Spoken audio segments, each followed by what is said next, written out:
Sejam todos muito bem-vindos a mais um vídeo do canal baseado em fatos reais. Hoje, mais uma viagem pelo nosso Brasil. Mas antes de começarmos a conhecer o estado de hoje, eu peço a vocês que deixem o like nesse vídeo, que me ajuda muito, ajuda a impulsionar o canal, faz com que o YouTube entenda que vocês gostam desse conteúdo e o entrega a mais pessoas. Deixem um comentário, nem que seja um emoji. Bem ajuda muito o canal, fico muito feliz em ler. Você está vendo os nossos vídeos, mas ainda não é inscrito no canal, se inscreva, ative o sininho de notificação, porque assim você não perde mais nenhum vídeo e compartilhem com seus amigos, com seus parentes, com seus vizinhos. Peçam para eles virem até aqui, conhecerem as histórias e também se inscreverem no canal. Compartilhe também nas suas redes sociais. Sem mais demoras, vamos todos entrar na nossa máquina do tempo e viajar pela história de mais um estado do nosso tão querido Brasil. Vou pedir aqui licença e sua honrosa presença para falar do nosso mapa. Estados e capitais, nos seus grupos regionais, doravante, nada escapa. No meu norte, do Amapá, capital é Macapá. Eu digo sem cerimônia, do Acre falo, é Rio Branco. Seu amigo aqui é franco, Porto Velho é de Rondônia. Não vá se perder na lista, de Roraima é Boa Vista, do Pará, digo, é Belém. Estude, atinja seus afins. Palmas é do Tocantins. Amazonas, Manaus tem. Vou partir para o Nordeste, terra de cabra da peste. Maranhão é São Luís. Indo em terra nordestina, Piauí tem Teresina, a minha pesquisa diz. Anote por gentileza, Ceará é Fortaleza. Escreva aí que é Natal, do Rio Grande do Norte. Se preciso for, recorte. Decore, é fundamental. Paraíba, João Pessoa. E Bahia, terra boa. Não vacile, é Salvador. Que a cachola não me pife. De Pernambuco é Recife. Acompanhe, por favor. Na cuca já deu um nó? Não desista, é Maceió. De Alagoas, capital. Desse estudo participe, Aracaju de Sergipe, guarde aí para ser o tal. O Sudeste agora é tema, não vai ser muito problema aprender essa lição. Seu mestre não desaponte e lembre, Belo Horizonte, de Minas Gerais, irmão. Vitória, Espírito Santo, Rio de Janeiro, Encanto, a capital não me dá. Seja esperto, agora tente. São Paulo tem igualmente uma capital xará. Para o sul vamos rumar e com certeza gravar. Florianópolis é a de Santa Catarina. Se você se determina, vai ser fácil, tenho fé. Rio Grande do Sul, amigo, Porto Alegre tem, eu digo. Na beira do rio Guaíba, lá embaixo ainda há, no estado do Paraná. Não esqueça, Curitiba. Seu confrade agora avisa, Centro-Oeste finaliza. Não se canse aí, seu moço, o cordel cultura traz. É Goiânia de Goiás, Cuiabá de Mato Grosso. Para tirar a nota azul, do Mato Grosso do Sul, Campo Grande vai dizer. No Distrito Federal, a capital nacional é Brasília, pode crer. Com o roteiro concluído, espero ter atingido a meta, inscrito querido, de levar informação. Foi boa a minha intenção. Usei a rima por meio, em versos fiz um passeio, a todos meu abração. Gerson Brito. A nossa viagem de hoje será pelo estado do Rio Grande do Sul, que está situado na região sul e tem como limite Santa Catarina, Argentina, Uruguai e o Oceano Atlântico. e ele está dividido em 497 municípios. Com quase 12 milhões de habitantes, ou seja, cerca de 5,4% da população brasileira, é o sexto estado mais populoso do Brasil, podendo ser comparado com a Ruanda no número de habitantes. A população gaúcha é uma das mais diversificadas do país e descende principalmente de italianos e alemães, que começaram a emigrar para o país no fim do século XIX. Sua população é em grande parte formada por descendentes de portugueses, alemães, italianos, africanos, libaneses e indígenas, em pequena parte por espanhóis, poloneses e franceses, dentre outros imigrantes. Em 1627, jesuítas espanhóis criaram missões jesuíticas próximas ao rio Uruguai, mas foram expulsos pelos portugueses em 1680, quando a coroa portuguesa resolveu assumir seu domínio, fundando a colônia do Sacramento. Os jesuítas espanhóis estabeleceram, em 1682, os 7 povos das missões. Os portugueses chegaram em 1737 com uma expedição militar de José da Silva Paz. As lutas pelas posses das terras entre portugueses e espanhóis continuaram e somente tiveram fim em 1801, quando os próprios gaúchos dominaram os 7 povos, incorporando-os ao seu território.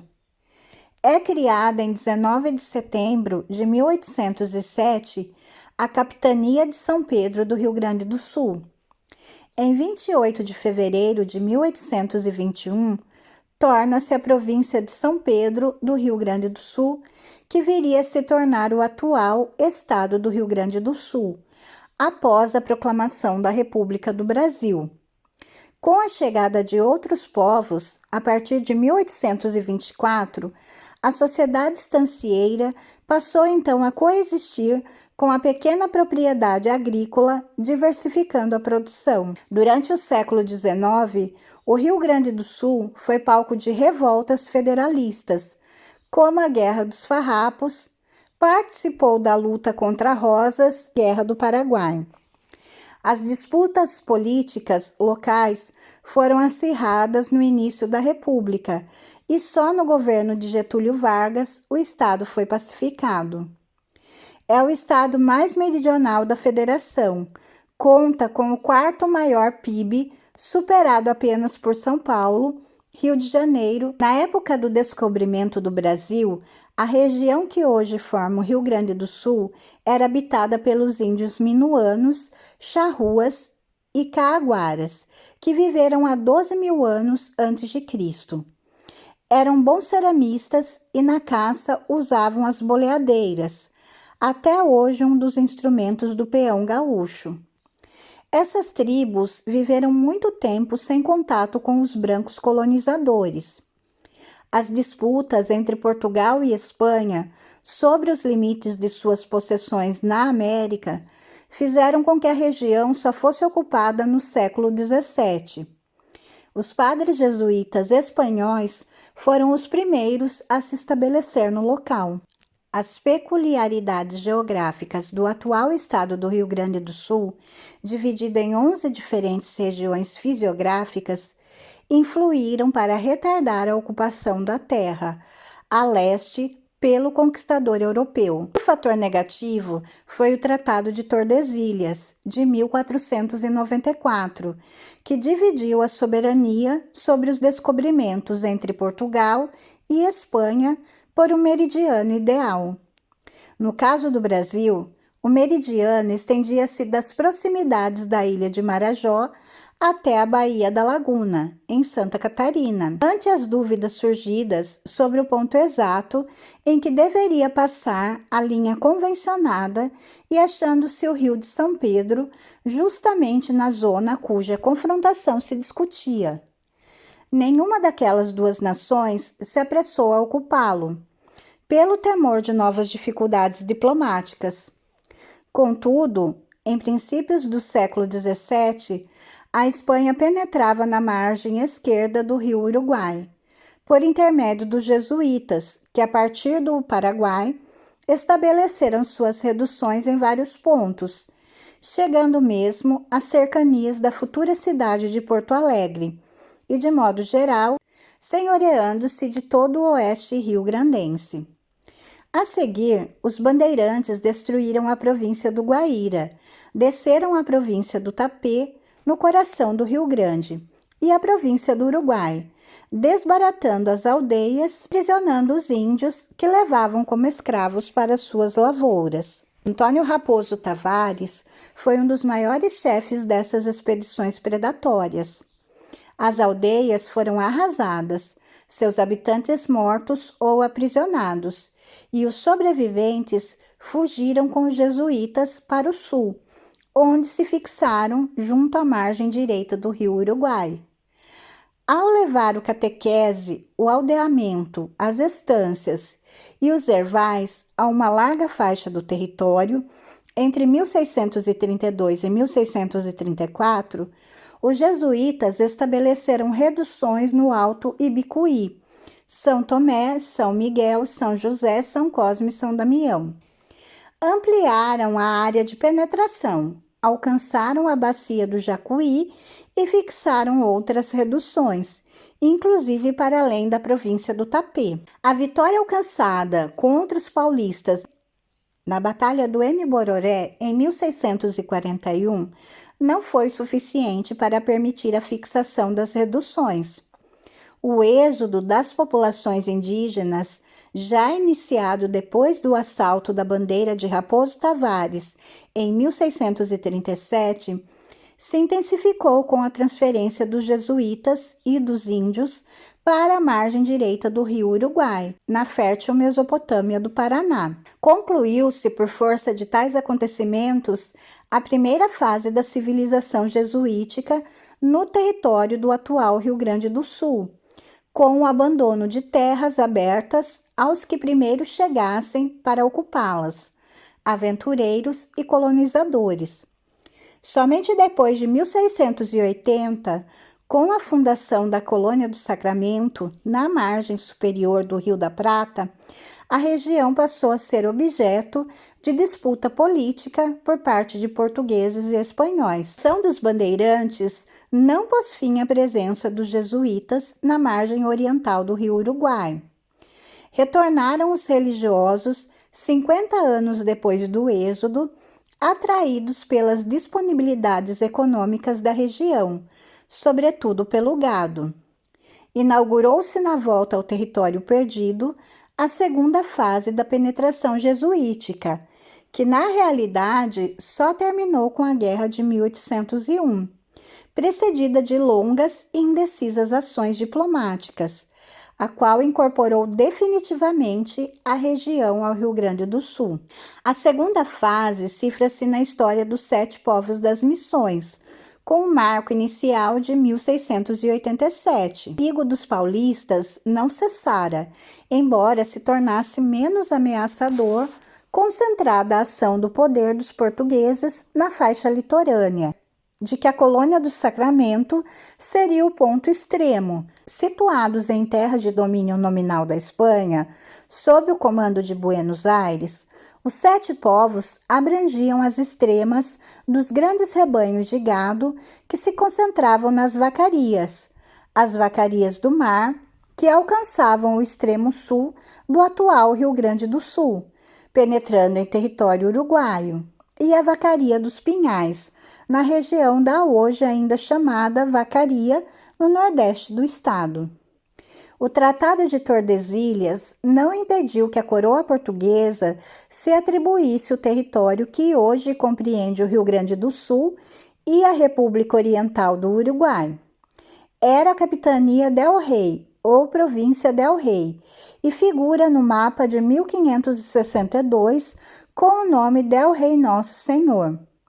Em 1676, o regente Dom Pedro doou ao Visconde de Aseca, a João Correia de Sá, 2 parcelas de terra, desde Laguna até a foz do Rio da Prata. Ainda em 1676, o Bispado do Rio de Janeiro se estendia até o Rio da Prata, provavelmente em consonância com as reivindicações portuguesas, abarcando toda a região do Brasil meridional. Desde o começo da colonização do Brasil, as terras da região sul não despertaram muito interesse dos colonizadores portugueses, devido à ausência de metais preciosos e ao seu clima mais frio, visto que as geadas dificultavam o cultivo de cana-de-açúcar. As capitanias não exploradas reverteram em 1727 ao patrimônio real, negando-se Dom João V a confirmá-las. A partir de meados do século XVII, sob o estímulo e o comando oficial, a expansão portuguesa para o sul tomou o rumo da costa atlântica ou junto à margem oceânica, sempre com apoio marítimo. Em 1647, fundou-se Paranaguá, com a fixação, 7 anos depois, de Curitiba, em movimento que tornaria impossível, no futuro, um avanço capaz de separar São Paulo e o Rio de Janeiro do extremo sul.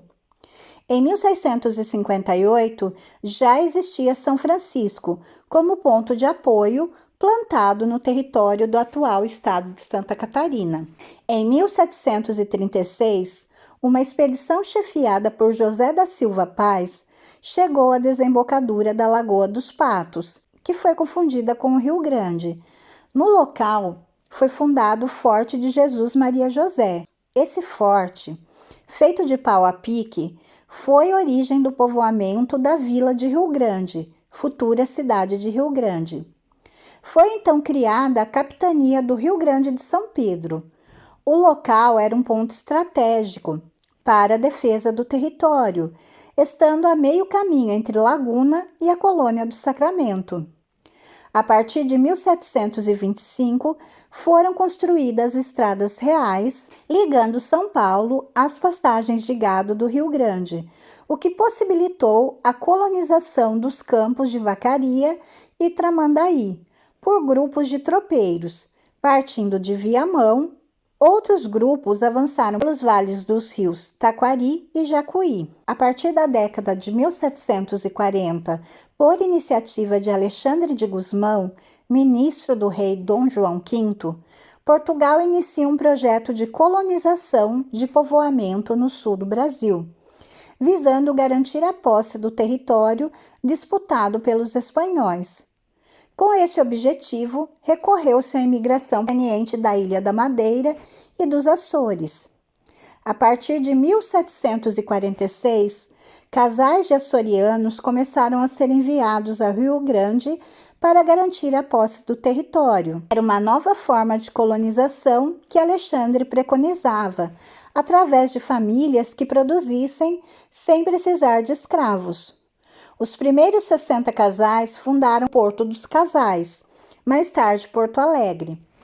Um conjunto de fortes começou a ser criado e cerca de 5.000 imigrantes açorianos começaram a colonizar a capitania.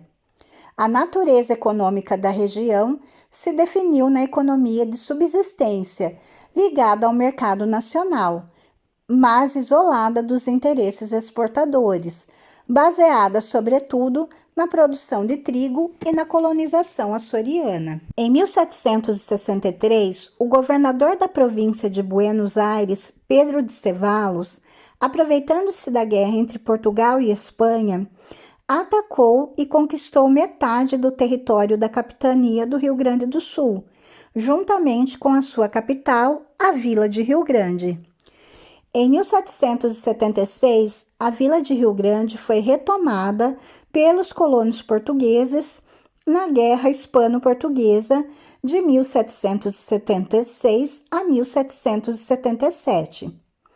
Em 1º de outubro de 1777, o Tratado de Santo Ildefonso encerrou a guerra colonial e deu a Portugal a posse definitiva do território do Rio Grande do Sul, com exceção das missões que permaneceram em posse da Espanha.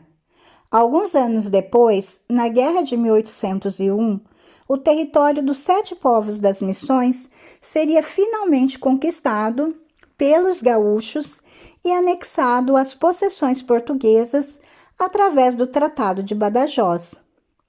O fator econômico teve grande importância no processo de integração do Rio Grande do Sul colonial ao restante da América Portuguesa. A necessidade constante de mulas e carne durante o ciclo do ouro exigiram a importação do extremo sul, o que incentivou a abertura de novas estradas. Cessada a febre do ouro, o comércio continuou. Estimulado pela produção de charque, depois que o Ceará reduziu suas exportações, assolado pela seca de 1777. Encerrou-se o período de conquista predatória do território e consolidou-se a estância como centro produtor, complementada pela charqueada, ampliada pela produção de mão de obra escrava. O comerciante de gado, muares, cavalos e vacas, o tropeiro, enriqueceu e adquiriu relevo social. O caráter subsidiário da economia, cada vez mais relevante, criou uma unidade diferenciada de produção, ligada ao mercado nacional, mas isolada dos interesses exportadores.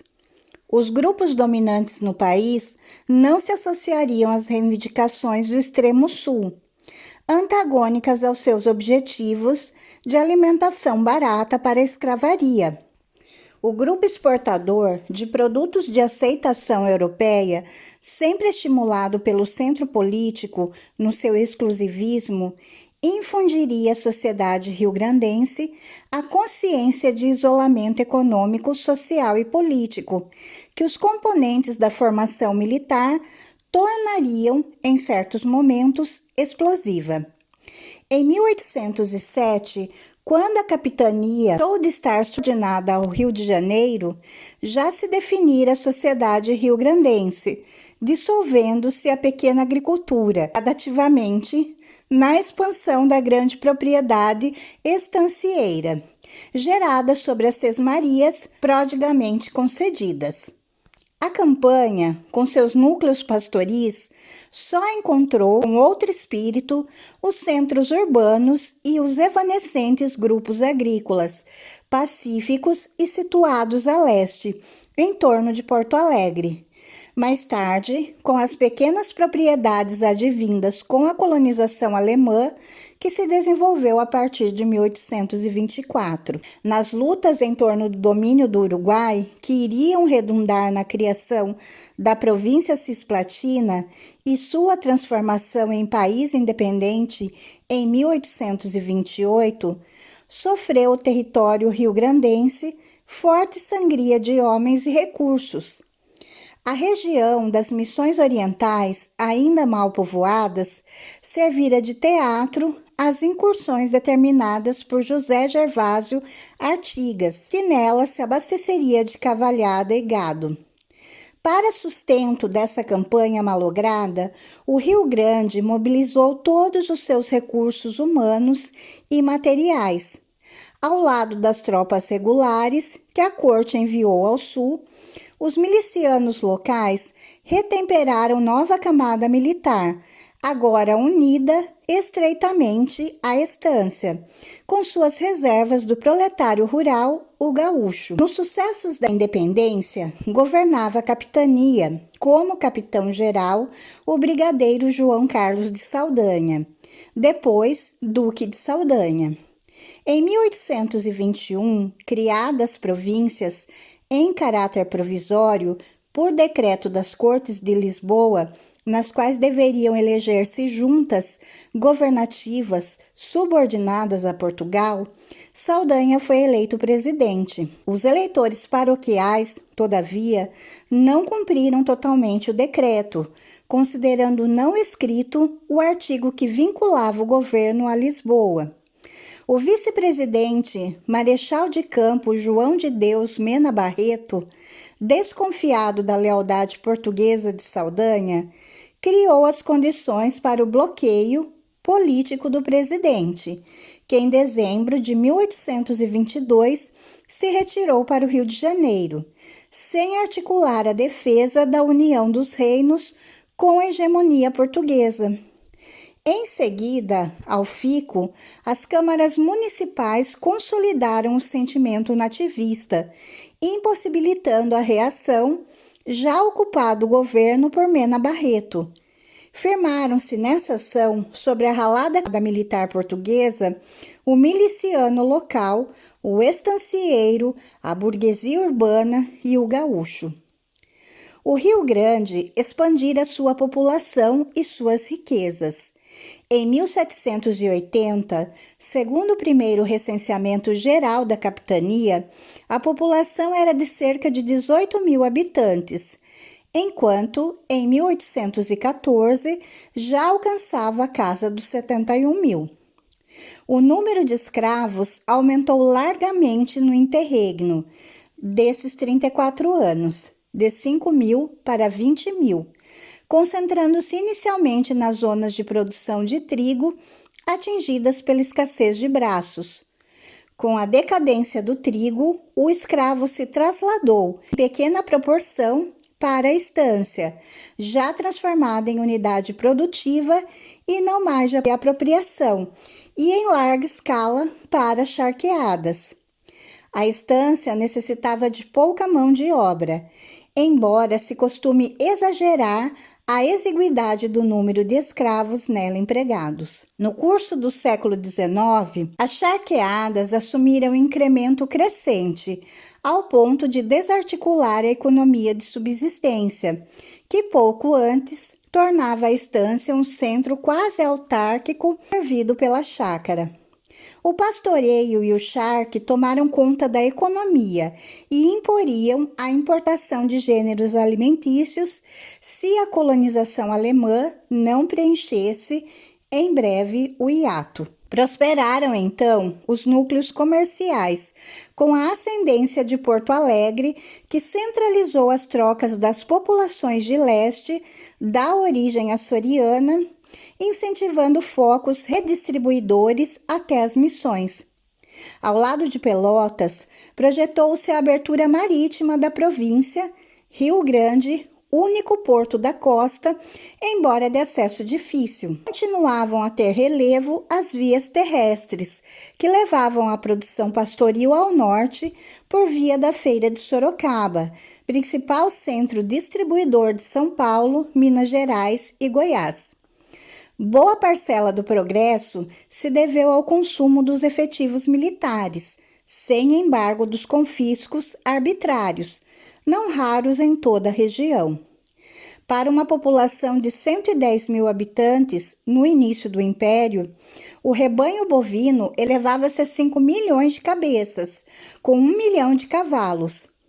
As missões orientais povoaram-se com as sesmarias concedidas em largas extensões aos militares que se deslocaram na guerra e aos aventureiros que desciam de São Paulo, avolumados pelo êxodo de Santa Catarina e Paraná para o pastoreio em glebas férteis. Organizado o sistema político do Império, ocupou a presidência do Rio Grande do Sul o desembargador José Feliciano Fernandes Pinheiro, Visconde de São Leopoldo, futuro senador do Império. Inaugurou-se, como para todo o país, o período das administrações curtas, incapazes de obra contínua, com 54 presidentes efetivos e 24 interinos, desde Fernandes Pinheiro a Justo de Azambuja Rangel, em 1889. No século XIX, os índios caingangues, que ocupavam as áreas montanhosas da região sul do Brasil, foram desalojados violentamente por ação de matadores de indígenas que eram os chamados bugreiros. Estes haviam sido contratados para abrir espaço para a instalação, por parte do governo imperial brasileiro de imigrantes europeus na região, visando um embranquecimento da população brasileira, até então majoritariamente negra e mestiça. Em 1824, em virtude do plano elaborado nos conselhos da corte, desembarcaram em Porto Alegre os primeiros imigrantes alemães, destinados à agricultura. Retomou-se com essa medida a experiência da pequena lavoura soriana, que, seduzida pela criação do gado, se rarefizera e fora atraída para a grande propriedade. Antes, que prosperavam na lavoura, no artesanato e na pequena indústria, equilibraram a paisagem pastoril com sua sociedade pacífica, sem vínculos com o patriarcado militar e alheia às tensões da economia do gado. Porto Alegre, o centro administrativo, viu com isso acentuada sua posição de coordenadora da autoridade subordinada à capital do império. O dissídio entre o centro e a província, amortecido na Guerra Cisplatina, se intensificou nas primeiras 3 décadas do século, até a Revolução Farroupilha de 1835. Produtores de charque e derivados do gado e fornecedores de muares, os rios-grandenses não dispunham de meios para influenciar as linhas de conduta político-econômica do centro. Capaz de concorrer com a produção platina, mais bem aparelhada, com custos inferiores, via-se a economia rio-grandense sujeita à instabilidade em detrimento dos criadores e charqueadores. A carga tributária sobre a produção gaúcha tornou-se sufocante. As rendas fiscais, carreadas para o centro, revertiam em parcela mínima para o sul. De outro lado, os presidentes da província, agentes do Rio de Janeiro, não se mostravam solidários com os interesses locais. A revolução decorrente desse estado de coisas, exaltada com o nome de Farrapos ou Revolução Farroupilha, e liderada pelo deputado provincial e coronel de milícias Bento Gonçalves da Silva, duraria 10 anos, a década heróica da história do Rio Grande do Sul, de 19 de setembro de 1835 até 1º de março de 1845, quando foi assinada a paz com o governo de Dom Pedro II, depois que Luiz Alves de Lima e Silva, então barão de Caxias, assumiu a província e o comando de suas armas. Cuidou Caxias, depois de pacificar os ânimos, de atender algumas das mais urgentes reivindicações republicanas dos revolucionários concernentes à instrução pública e às comunicações terrestres. As campanhas nacionais que se seguiram com o Rio Grande por cenário, a luta contra Rosas, em 1852, e a Guerra do Paraguai, de 1864 a 1870, fortaleceram a economia sulina.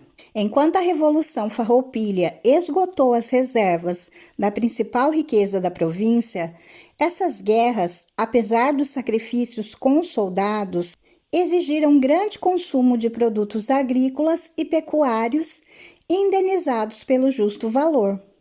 A agricultura que a colonização alemã tornara florescente contribuiu amplamente para alimentar as tropas. O Banco da Província, fundado em 1858 e ainda existente, seria uma das fontes de estímulo da riqueza local. Não obstante a recuperação econômica, mantinham-se as causas do desequilíbrio regional em desfavor da produção local. Também foi mantida a política econômica. Atualmente, entre os principais produtos agrícolas gaúchos, destacam-se o arroz, a soja, o milho, a mandioca, cana-de-açúcar, a laranja e o alho. E o Rio Grande do Sul, ele também produz cerca de 90% da uva e vinho do país e produz 70% do arroz do Brasil. realiza a maior parte da produção nacional de tabaco, que é quase toda exportada, e é o terceiro maior produtor de soja, com 16% da produção nacional, e o terceiro maior produtor de milho, também o terceiro maior produtor de tangerina. É um dos maiores produtores de trigo, aveia e erva mate, junto com o Paraná. É o quarto maior produtor de mandioca, o quinto maior produtor de laranja, além de produzir quantidades relevantes de pêssego, figo, caqui e morango. O Rio Grande do Sul também é um estado com muitas opções de turismo. Recebe anualmente cerca de 2 milhões de turistas de fora do país. Existem vários roteiros turísticos consolidados na região de colonização italiana, com uma variedade de opções que vão do turismo ecológico e esportivo ao gastronômico e cultural. A região é rica em edificações históricas dos imigrantes, tem uma culinária farta e saborosa. Festas tradicionais como a festa da uva atraem multidões. E como é um terreno montado e atraente, ele é próprio para caminhadas, excursões e até mesmo esportes radicais. Natural do Rio Grande do Sul é chamado de gaúcho. O Rio Grande do Sul apresenta uma rica diversidade cultural, de uma forma sucinta. Pode-se dizer que a cultura do estado tem várias vertentes. A gaúcha, propriamente dita, comum também na Argentina e Uruguai, com raízes nos antigos gaúchos que habitavam o Pampa. A vertente trazida pela imigração europeia, efetuada por colonos portugueses, espanhóis e imigrantes, principalmente alemães e italianos. A contribuição da etnia negra e povos indígenas.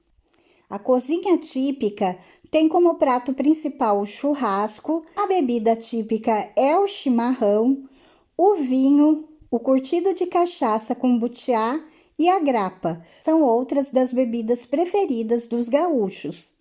Outro tipo de churrasco muito apreciado é o xixo, que provavelmente tem origem ou inspiração no xixe ou xixe kebab árabe.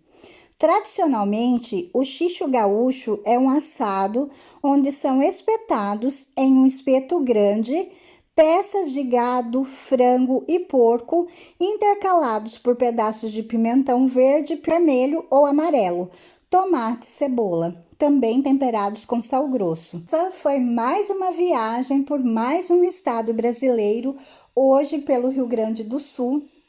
Também aqui foi muito resumido. A história do Rio Grande do Sul é muito aprofundada, gente.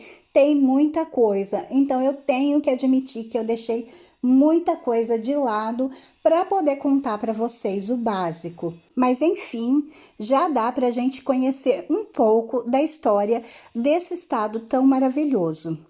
E, novamente, reforço o convite para vocês nas próximas férias. Por que não Rio Grande do Sul? Ser a história, os lugares fantásticos, comer um bom churrasco, tomar um chimarrão, enfim, se deliciar com tudo que mais esse estado maravilhoso do nosso Brasil nos oferecer. Eu espero de coração que vocês tenham gostado de fazer mais essa viagem comigo. Se vocês gostaram, por favor, deixem o like, se inscrevam no canal e voltem aqui para nossa próxima viagem. Fiquem todos na paz, um super beijo e até a próxima! No sul, quando nasce o dia, nasce também a magia, esta estranha alegria que se tem ao respirar. Servo mate amargo do lado do meu amado, em silêncio uma oração, agradece meu coração. Agradeço minha terra, meu pampa sul rio-grandense, o patrão velho lá do céu, por certo está contente, por ver tanto orgulho pela sua criação, que traz cada gaúcho dentro do seu coração. Sou gaúcha e isso é certo, trago a chama da emoção, o amor por esta terra, honrando sua tradição. Reconheço a beleza da nossa amada querência, ressaltando na consciência a minha essência gaúcha. Fiel às suas tradições, e disso não abro mão. churrasco campeiro, fogo de chão e um gostoso chimarrão nos braços do meu peão.